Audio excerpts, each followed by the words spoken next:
चीज़ें रखकर भूल जाते हैं, इम्पॉर्टेंट डेट्स और बातें याद नहीं रहती, शब्द ज़ुबान पर रहते हैं लेकिन बाहर नहीं आते। इन शॉर्ट, आप अपने भूलने की आदत से परेशान हैं। अपनी मेमोरी को कैसे स्ट्रॉन्ग करें, कैसे इम्प्रूव करें, जानते हैं। Stay tuned.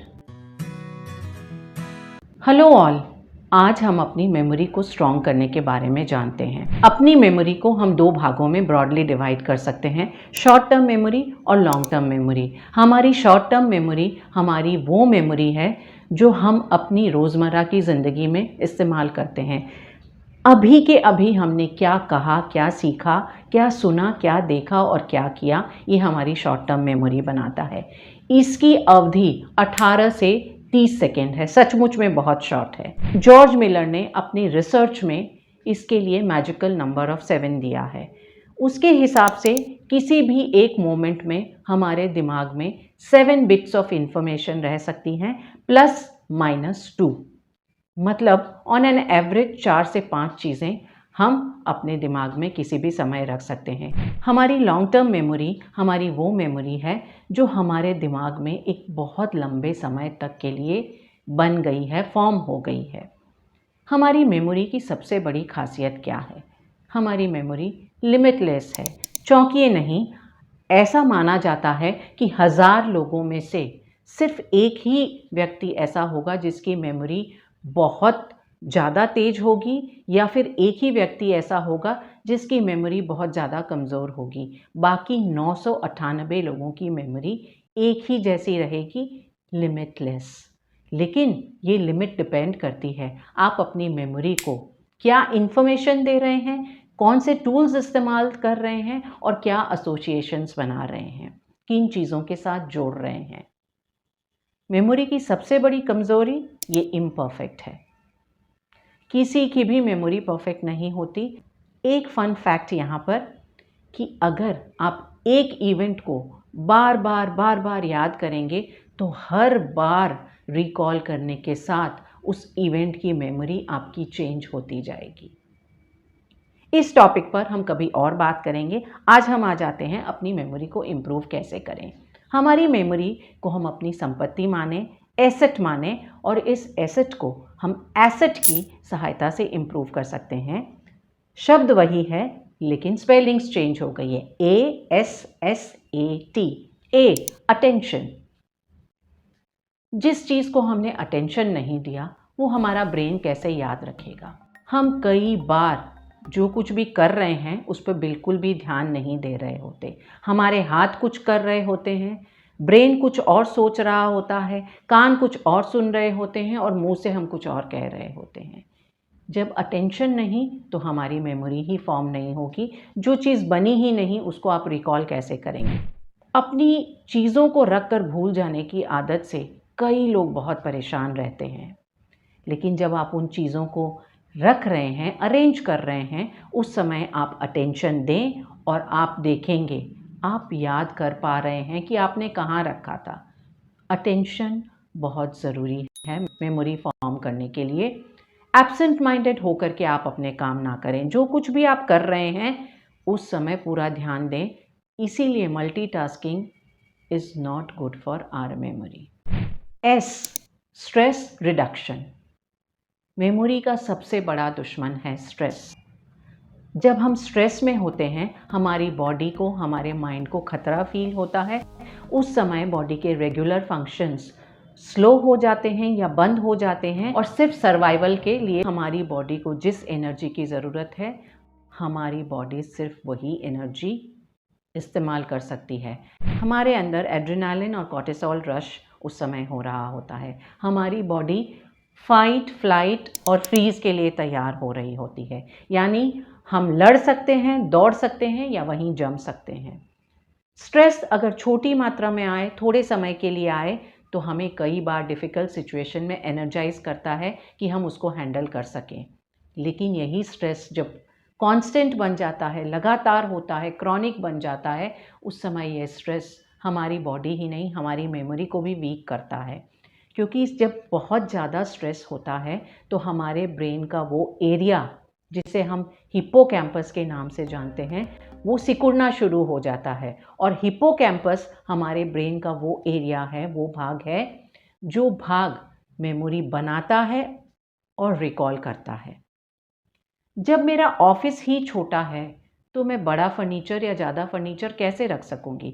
जब हिप्पोकैम्पस श्रिंक हो गया है उस समय मेमोरी अपने आप कम हो जाएगी।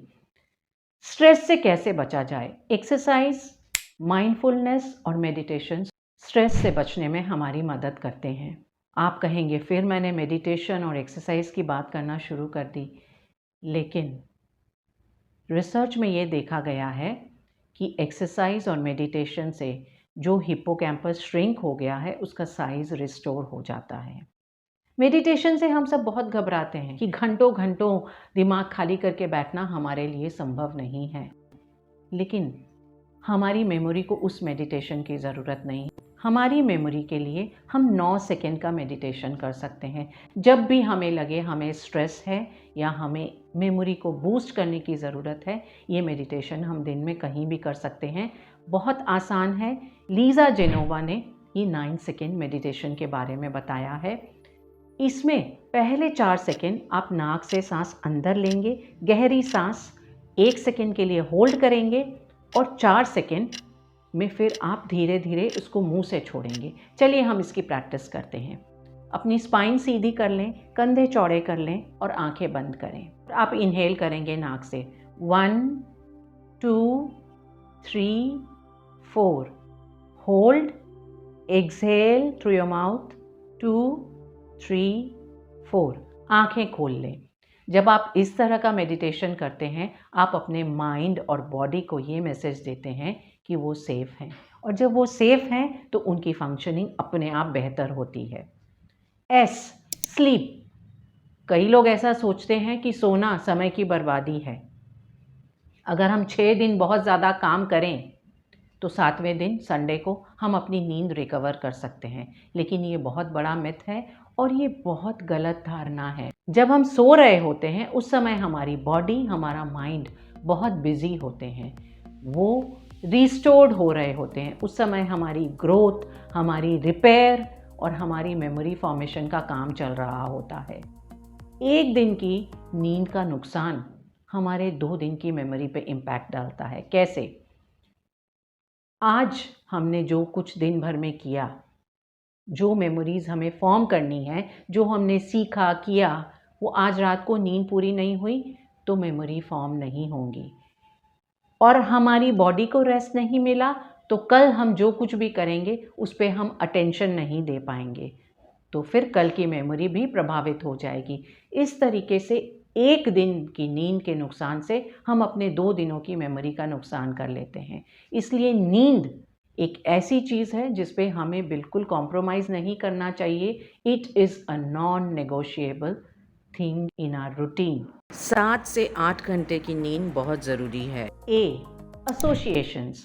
हमने वो कहानी सुनी है कि एक लकड़ी को तोड़ना आसान है, वहीं 4-5 को जोड़ करके एक गुच्छा बना दिया जाए तो उसको तोड़ नहीं सकते। सेम वे, एक चीज़ को कहीं भूल जाना, याद ना कर पाना बहुत आसान है, लेकिन हम अगर अपनी मेमोरी को एसोसिएट कर दें तो हम इसे ज़्यादा अच्छे से रिकॉल कर सकते हैं, लंबे टाइम तक याद रख सकते हैं। जब आप किसी नए व्यक्ति से मिलते हैं उस समय आपको उनके बारे में जो इन्फॉर्मेशन मिल रही है, आप उस इन्फॉर्मेशन के लिए एक विजुअल तैयार कर सकते हैं। जैसे आप वर्षा नाम के शख्स से मिले तो आप उस समय अपने दिमाग में ये विजुअल क्रिएट कर लें कि बारिश हो रही है। आप देखेंगे आपके लिए ये याद रख पाना आसान होता है। इसके अलावा भी लाइफ में जब भी आप किसी एक मेमोरी को क्रिएट कर रहे होंगे उसको आप किसी एक विजुअल के साथ एसोसिएट कर दीजिए, जोड़ दीजिए, और आपका विजुअल आप जिस चीज़ से एसोसिएट कर रहे हैं उसको अगर आप शॉकिंग या फ़नी बना सकें तो आप देखेंगे मेमोरी और ज़्यादा लंबे समय तक आपके साथ रहती है। T, test.